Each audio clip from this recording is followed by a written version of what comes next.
Hello mga ka-MU! Welcome to Murang Ulam! Tara, magmanok naman tayo. Oops, hindi ito adobo. Ang recipe na ito ay pwede ninyong ihanda pag may okasyon. Paghalu-haluin ang ating mga sangkap, 1/3 cup of soy sauce o toyo, 1 cup na ketchup, simutin kasi binayaran natin yan. 1/3 cup na brown sugar, 2 tablespoon of oyster sauce, 2 tablespoon kalamansi extract, isang buong garlic o bawang na chinap. Haluin.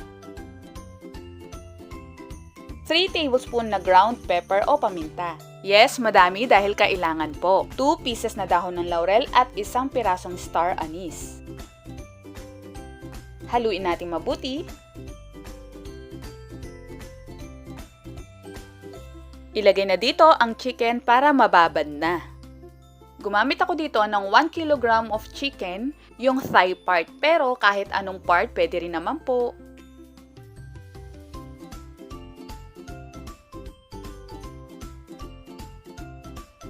Maglagay tayo ng butter, mga 1/4 cup, pero ito po ay depende sa inyo, ito po ay optional po lamang. Kung wala kayong butter, pwede rin naman ang margarine. At imamarinate natin to for about 1 hour to overnight, mas okay sa refrigerator. At ngayon, eto na po yung na-marinate natin. Ilagay na sa kawali.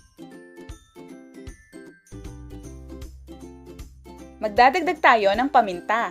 Ang purpose ng napakadaming paminta ay para magbigay ng anghang. Kung ayaw nyo po ng maanghang, maglagay lang ng mga 1 teaspoon nito. Hindi na tayo maglalagay ng sili dahil iba ang anghang na maibibigay ng paminta.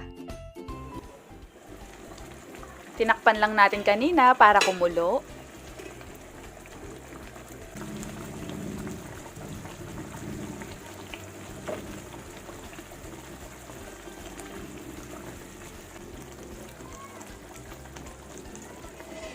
Takpang muli sa loob ng 30 minutes sa mahinang apoy po lamang.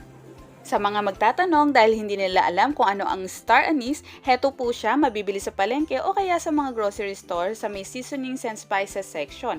Sa halagang 20 pesos, madami na ang laman at pwede pang i-stock. Isang piraso o kalahati lang nito ang ilalagay natin kasi overpowering ang lasa nito. Disclaimer lang, hindi po ito sponsored, pinapakita ko lang sa mga hindi pa nakakaalam nito.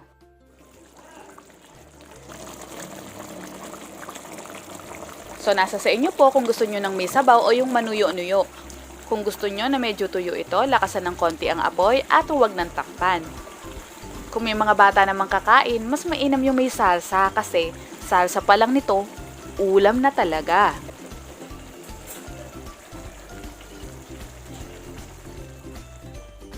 Narito na ang ating chicken with anise na pinaanghang sa paminta.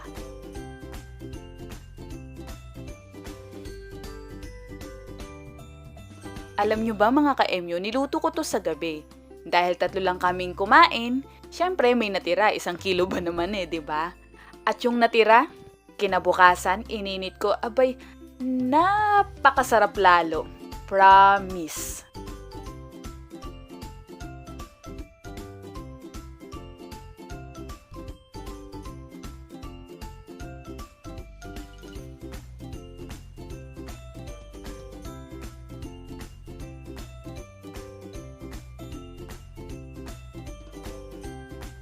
Please don't forget to follow Murang Ulam sa ating mga social media accounts. Meron tayong YouTube, Instagram, Facebook page at Facebook group.